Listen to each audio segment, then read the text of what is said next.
Buenas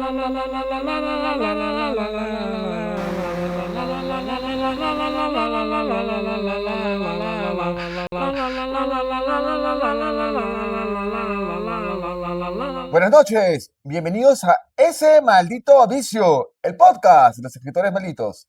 En esta edición tenemos como invitado a César Coca, él es editor de Achahuata. César, bienvenido a Librería de Lima. ¿Qué tal tu nueva experiencia en la librería? ¿Qué has encontrado en tu museo? Muchas gracias, Diego, por la invitación. Bueno, la librería es muy simpática, bastante grande, es una experiencia única en realidad en el centro de Lima en este concepto.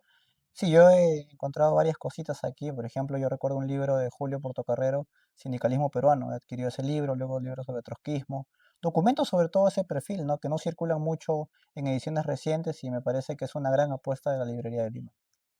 Genial. Ahora te voy a hacer la pregunta clásica del programa. ¿Quién o quiénes son tus escritores malditos favoritos? Bueno, me parece que un gran escritorio referente para mí es César Calvo y particularmente con una de las novelas que yo considero de las mejores en el Perú, Las Ujú. Tres Mitades de Hinomoxo. Genial. Parece que es una novela fantástica. Y en el campo, digamos, de las mujeres, me parece que Clorinda Mato es una mujer especialmente auténtica, singular y potente para su tiempo, ¿no? Ujú. Sí. Vayamos ahora con las publicaciones de Achahuata. Ujú. Empecemos primero por el pasado, ¿no? Me interesa especialmente las ediciones de memoria, ¿no? Primero hablemos de las memorias, de los tomos por ejemplo, las memorias de las que tienes en tapa dura, ujú, ¿no? Creo que son algunos ejemplares o algunos, me parece, de Avelino Cáceres, Sí. y cuéntame un poquito más al respecto. Bueno, esos testimonios, o mejor dicho, memorias, están en un formato de tapa dura, son libros que intentan rescatar cierta documentación de los personajes o de las personalidades ilustres de la historia peruana. Mencionabas muy bien el libro de Cáceres, Memorias de la Guerra con Chile, Sí. y tenemos también otro libro de Micaela Bastidas que reúne toda la correspondencia de Micaela Bastidas. Y el primer libro que sale en esta serie es el libro de Héctor Béjar Velasco. Es un libro que retrata un poco los 7 años de Velasco Alvarado y acompaña este libro recortes periodísticos, testimonios adicionales, anexos como pronunciamientos y mensajes de la nación. Esta línea lo que quiere hacer Diego es poner en el presente Ujú. documentos que sirvieron para la construcción de una historia que todavía hoy puede ser bastante vigente y viva, ¿no? Entonces, en ese sentido es el propósito de esta colección.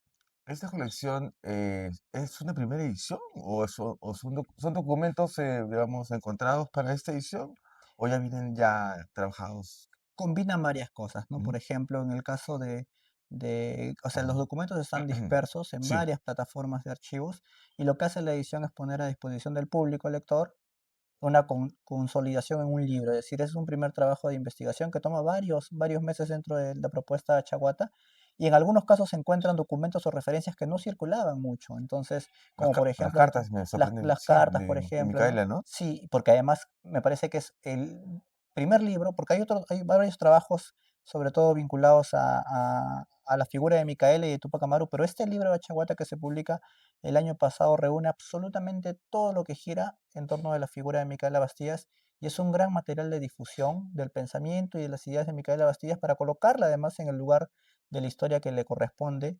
incluso el gran soporte ideológico y central en la insurrección de Túpac Amaru II, ¿no? No fue una figura menor, fue una figura tan relevante como Túpac Amaru II. En cuanto a las memorias, perdón, de Avelino Cáceres, ¿hay alguna mención a Clorinda Mato? En el libro no hay ninguna mención, pero Clorinda Mato cumple una Sí, participación importante en los años de Cáceres, desde porque la tribuna, sí, sí, exactamente, el medio de propaganda, de sí, prensa, ujú, era un medio oficial de, sí, de, sí. de Andrés Avelino Cáceres. Entonces, no hay una mención porque básicamente lo que el libro retrata son las experiencias de Cáceres en la guerra con Chile. Ah, ok, Y ese libro, Diego, es muy interesante porque nosotros siempre tenemos la imagen desde la escuela de que Cáceres es el gran brujo de los Andes, que a quien los sí. disparos lo atraviesan, pero ahí encontramos también al ser humano. Y ese es un punto importante, es decir, la narración de los episodios, de la intimidad, de la guerra, en la figura de Cáceres es un plus adicional dentro de esta lectura de ese libro. Entonces creo que es fundamental también comprender y sopesar el significado del personaje histórico con el ser humano. Claro. tú me comentaste detrás de cámaras que provienes de la región centro, de Sí, mi Huancayo, familia. sí, tu familia. Entonces, imagino que en algún momento habrás visto la tradición o la estampa popular de los abelinos, Sí, sí, sí, ¿no? sí, sí. Qué tan cierto es esto de que esta estampa y todo lo que viene a ser después ya la máscara y el traje Sí. proviene de la historia de los espías de Avelino Cáceres? Sí, es una vinculación, además porque fue como parte del ejército de Cáceres, llegó a esa zona del Ujú, Valle del Mantaro. En el asunto personal de mi familia del lado paterno proviene de allí, incluso uno de mis bisabuelos fue convocado por Cáceres durante la guerra con Chile, y ese Valle de los Avelinos, y además como claro. la indumentaria, Ujú. casi que eran como harapos, Harapos. exactamente, provienen justamente de esa entrega y de esa condición que estaba bastante deteriorada en la guerra con Chile. Entonces, es algo que se conserva hasta el día de hoy, ¿ah? Que se conserva hasta el día de hoy. Claro, claro que sí. Sí, sí, he sido partícipe con otros amigos Ya, de las fiestas de San Jerónimo de Tunán. San Jerónimo. De ahí justamente provienen mis abuelos, Ah, justo, de mira, allí, de San genial. Jerónimo. Ujú. Ujú. Ahora quiero hablar otro libro que me pareció bien curioso, hemos dicho la publicación de las memorias ¿cómo se llama? De Leguía, ¿no? Sí. El título me pareció genial, ¿no? Yo tirano, yo ladrón, ¿no? Bueno, la figura de Leguía en la historia peruana es una figura muy interesante de estudiar. Leguía es conocido por el oncenio, los 11 años, del año Claro. 19 al año 30, pero Leguía tiene un primer mandato años antes como parte del Partido Civil. El Partido Civil es el primer partido conformado por la oligarquía peruana en el siglo XIX, pero lo que hace Leguía en el segundo gobierno es desmontar y quebrar y romper los años del civilismo y establece otro tipo de gobierno, y estas memorias lo que hacen es, una vez que Leguía recibe el golpe de Sánchez Cerro, Leguía tiene una condición en la parte final de su vida bastante deplorable. Él estuvo preso en la penitenciaría de Lima, lo acompaña su hijo, y muere en condiciones absolutamente degradadas. Muere enfermo, pobre, y al año siguiente de su muerte se publica este libro. La autoría es un poco debatible, pero lo que no es debatible es que este documento dice cosas de fuente muy cercana al círculo íntimo de Leguía. Entonces es un libro muy cercano. Lo que quiere hacer este libro, y a propósito del título, es tratar de demostrar que Leguía quiere hacerle saber a su entorno político luego de su muerte, o el círculo de Leguía, que él no Ujú. fue ni tirano ni ladrón. Justamente en Claro. el prólogo dice: ustedes que me han llamado tirano, ustedes que me han llamado ladrón, yo publico estas memorias con el propósito de decirles que no he sido ladrón y no he sido tirano. Es un libro absolutamente visceral, muy marcado en el tono subjetivo, iracundo, furioso, porque es casi como una figura que tenía el máximo poder en el Perú y termina absolutamente olvidado y en unas condiciones de verdad absolutamente bajas, ¿no? Imagino que él no le puso nunca título, ¿no? No, no le puso, pero es un título que ironiza, porque en el prólogo se ironiza, es decir, es una ironía. Y también Claro. Hay una película que se llama sí, Claudio, ¿no? Un exactamente, libro, sí, también por exactamente, ahí una va. novela también, Creo sí. que por ahí va jugando. Sí, sí, sí. Ujú. Hay otro libro que también que me parece interesante, no sé si es la misma línea, que es el libro sobre la primera esposa de Che Guevara. Ah, Hilda Ajá. Gadea. Y de Sí, Che, Hilda sí. y el Che. Ajá. Cuéntame un poco esa historia, porque de eso no se sabe mucho ni se habla mucho. Probablemente Hilda Gadea es la mujer política más Ajá. importante de la historia peruana, pero no tan reconocida como debiera ser. Este libro, que es una compilación del hermano menor de Hilda, que es don Ricardo Gadea, con quien hemos trabajado conjuntamente. Además, Ricardo Gadea formó parte del movimiento de izquierda revolucionaria junto con Luis de la Puente Uceda, Walter Palacios Vinces y Guillermo Lobatón. Y este libro lo que Ajá. hace Ajá. Diego es trazar el periodo de vida de Hilda y el Che Guevara en Guatemala y México. Sí. Y Isla de Ello, Guatemala, y como un centro o un epicentro de articulación de los desterrados latinoamericanos en Guatemala. Ella llega en la Guatemala de Jacobo Arbenz, una Guatemala asolada por el gobierno norteamericano, quien finalmente le da el golpe de Estado a Jacobo Arbenz, pero la figura de Hilda es tan relevante para la historia personal de Che Guevara, que justamente el Che Guevara nace allí. Cuando Hilda vive su vida, tiene una hija con Ernesto Guevara, él era conocido más bien como Ernesto.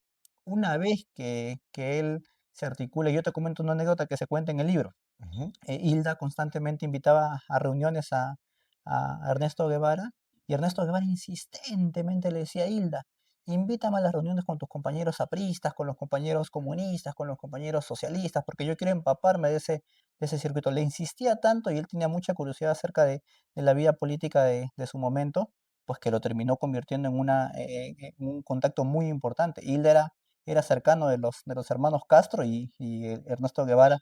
Luego en México ya se embarcan de su regreso a Cuba para dar inicio a la Revolución Cubana. Entonces fue una figura notable, muy, muy importante. Ella fue un estudiante sanmarquina, dirigente del Partido Aprista desde muy joven ¿Tú y estudiaste sí, economía?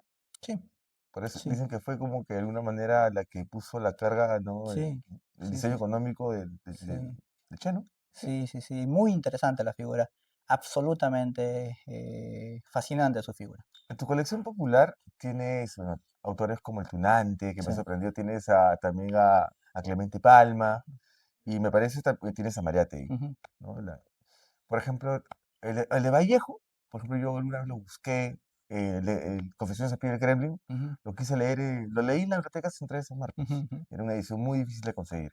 Si no fuera por San Marcos, nunca lo hubiera leído. sí, Y ahora aparece en Achahuata. sí, Y pero me quiero mencionar la figura de Mariátegui, porque dentro de Indoamérica hay una reseña donde se habla sobre Mariátegui como, digamos, el tema de la sí. discapacidad en los años de Mariátegui, que es algo que se sabe muy poco. O sea, que en esta época no hay nada acondicionado en la ciudad para, digamos, para hacer más fácil la vida a un discapacitado. Ujú. Imagínate en la época de Mariátegui. Cuéntame algo al Sí, respecto. sí, mira, la colección popular es una colección sin precedentes en nuestro siglo. Tú sabes muy bien que los proyectos Ujú, populares tienen una larga historia en el Perú. Hay varios famosos, ¿no? El más famoso probablemente sea el de Manuel Escorza con los populibros. Pero hoy, en siglo XXI, 2023, 24, 25, 26, un proyecto como el de Achahuata, Libros a 10 soles nuevos, no tiene precedentes hoy. Entonces, lo ujú. que hemos querido hacer con esta propuesta, que son ya 42 libros publicados, es justamente difundir parte del pensamiento canónico, heterogéneo del Sí, país. Y esa edición que tú mencionas de Rusia en 1931 tiene que ver justamente con ese propósito, poner a disposición del público más joven y el público que está ávido de textos que no circulan mucho, de ponerlos en acceso. Entonces, esta colección está compuesta de diversos escritores y escritoras, ¿no? Magda Portal, Teresa González de Fanning, Clorinda Mato, Flora Tristán, José Carlos Mariátegui, Víctor Andrés Belaúnde, el propio Abelardo Gamarra, César Vallejo, Alejandro Deusta, Francisco, o sea, un sinfín sí, de autores claro. que forman parte de la década y del pensamiento tradicional. Y en el caso que tú mencionabas de José Carlos Mariátegui, en efecto, uno de los elementos menos reconocidos, me parece, dentro de los estudios sobre la figura de Mariátegui, es el elemento de la discapacidad, porque el elemento de la discapacidad le impide o limita conocer el país mismo. Es decir, a diferencia de otra figura contemporánea en su época como Víctor Raúl Aya de la Torre, quien era además contemporáneo y que compartieron bastante relación política y de organización, Aya de la Torre era un viajero por excelencia, recorre el país y recorre el mundo. Ese elemento central en Mariátegui no existe, por eso es que Mariátegui aprende del Perú a través de los libros y a través de las conversaciones que él tiene en su casa de Washington, en el centro de Lima, pero ese es un elemento central para entender cómo surge el pensamiento de José Carlos Mariátegui. Efectivamente, él tiene su visita a Europa Claro. en el inicio de los años 1920, Italia, pero ¿no? sí, en Italia, por ejemplo, allí él conoce justamente el ascenso del socialismo y del fascismo italiano. Sí, claro. Entonces, yo creo que esa reseña que tú mencionas de Magdalena es un trabajo de Paulo Virnot, es el libro, que entiende un poco la figura y la formación del pensamiento de Mariátegui a partir de la limitación de la movilidad. Sí, sí, sí, me parece bien interesante, ¿no? Sí, Ponernos a pensar en eso en esa época. Ahora quiero que vayamos al tema, a otro tema. Vayamos a las novedades de Chahuata. sí. Estás publicando ahora el ABC del comunismo. Es un tema un toque espinoso. No sé Ujú. por qué crees que la gente tiene miedo de escuchar la palabra comunismo. Se espanta, se escarapela. Bueno, cierta gente, yo creo que no todas las personas, porque yo te cuento que curiosamente, o no curiosamente, sino más bien de una manera esperable para nosotros, esos libros son los que más busca el público de Achahuata. Y yo creo que esta catalogación, este estigma de lo comunista como terrorista, como un sujeto resentido, como una persona que no quiere el país, es parte de una narrativa enunciada principalmente por quienes ejercen el poder mediático y político y económico de este país. Es decir, es una, es un estigma que quieren calar y que absolutamente se despliega en varios elementos. Cualquier protesta en Lima es catalogada como una protesta filoterrorista, Ujú, ujú. filosenderista, es decir, absolutamente es una estrategia narrativa Sí, de saque. terruqueo, ¿cierto? Exactamente. Y ha perdido tanto valor este término que ya ni siquiera vale la pena insistir en este tipo de discusiones. Lo que quiere hacer Achaguata con estas novedades, porque este libro, El ABC del comunismo, que es el primer título que va a salir dentro de una nueva colección que vamos a sacar de libros a 20 soles, que tiene que Ujú, ver con el pensamiento universal de las ideas de izquierda, porque claro. estamos preparando un libro de Rosa Luxemburgo también, otro libro de Víctor Raúl Aya de la Torre, y varios libros vinculados a la órbita un poco más del espacio mundial. Y yo quiero mencionar eso, o sea, quiero mencionar que es un proyecto que no está restringido solamente a un determinado sector del tiempo, ¿no? ¿Dirías que la censura puede ser también una estrategia de marketing? Sí, pero yo no sé si la censura sea una estrategia de marketing en el sentido de que uno busque ser censurado. Me parece que esa es una consecuencia que Achaguata no la ha buscado jamás. Achaguata tiene un trabajo, Diego, de 5 años. Sí, claro. Probablemente somos la única editorial con 90 90 títulos, sí. 90 publicaciones y una editorial, yo siempre digo esto, que no ha recibido ni un estímulo económico del Estado durante todo este tiempo. Nosotros somos probablemente la única editorial que tiene la capacidad de casi duplicar el nivel de regalías de los autores. Es decir, nosotros tenemos un trabajo que tratamos de tener una coherencia Ujú. con nuestra propia afirmación y todos los libros que publicamos son libros en ese sentido, producto de un trabajo de la editorial y de la construcción misma, ¿no? Con respecto a la Feria 2026, Sí, Achahuata va a estar presente. sí. ¿Cómo se reconciliaron? Bueno, yo creo que no ha habido una reconciliación, ha habido más bien una suerte de negociación que ¿Ok? nos ha permitido justamente que participemos en la feria, porque yo siento que la Cámara Peruana del Libro sí llegaba al puerto o a la acción de sacar y expulsar a Chaguata de la feria, hubiera sido para ellos absolutamente un proceso de legitimación absoluto. Entonces yo creo que ellos han dicho, bueno, mi temor, Diego, no es tanto eso, mi temor es qué ocurre ahora Sí. porque nosotros Ujú. tenemos publicaciones semejantes y el libro de Pola iba a estar allí. Iba a estar el libro de Saturnino Paredes, va a estar el libro de Los Populares, es decir, ¿qué se espera en este escenario? Es la pregunta que nosotros tampoco sabemos responder en este momento, ¿no? ¿Comprendo? Y hay una pregunta que se hacen muchos editores. ¿De dónde consigue financiamiento Achahuata? Bueno, esa es una pregunta que la respondemos constantemente. El soporte económico es la gente que se acerca a consumir los libros. Es absolutamente, esa es la respuesta que te Es puedo dar.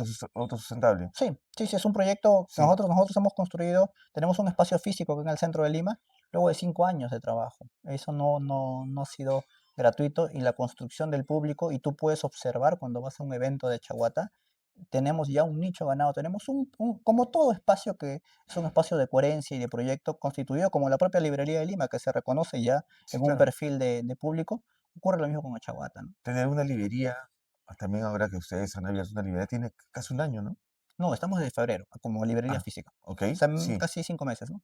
Debe ser complicado también hacerla sostenible en el tiempo. Sí, y además, Diego, porque somos un espacio donde tú vas a ver, no es una librería, es un espacio de Achaguata. Es Ok, decir, todo el espacio está acondicionado para que solo encuentres títulos de Achaguata. Es decir, es una apuesta atrevida y arriesgada, sí, claro. porque a Ujú. veces alguien que quiera leer libros no solamente está restringido a determinado perfil de texto, pero hemos Solo hay libros de construido Achahuata, no solo de hay. Achaguata. Ok, No, no encuentras sí, otros libros. ok, ok. Pero ese es un espacio que también funciona nocturnamente como un centro de estudios. Nosotros tenemos centros de estudios que se llama Centro de Estudios Populares, que son clases a 10 soles, que te invitamos a Antonio Zapata, hemos invitado a Víctor Vich, hemos invitado a muchos profesores ya dentro de este proceso de 4 meses de trabajo, ¿no? Y para finalizar, cuéntanos una anécdota bizarra, divertida con algún escritor. Ah, Bueno, te comento una anécdota. Cuando yo estudiaba en Madrid, en algún momento hay una serie de homenaje que se le hace a César Aira. Y esto se hace en la Complutense de Madrid. Pues yo me acerco, ¿no? Un poco irreverente, y Aira dice, yo soy un escritor genial en 80 libros que yo he publicado. Entonces yo levanto la mano y le pregunto, ¿cómo se puede ser César Aira un escritor genial 80 veces? O sea, Ujú. uno puede ser genial una vez, ¿no? Pero es demasiado ego decir que eres 80 veces. Y Diego, el auditorio, que era un auditorio de 60 personas, volteó a verme y era como que rompías el esquema de que era un homenaje a la figura de Aira. Aira molestísimo respondió y dijo, claro, yo puedo ser genial 80 veces. Ok, Sí, buena anécdota. Gracias por tu tiempo, César.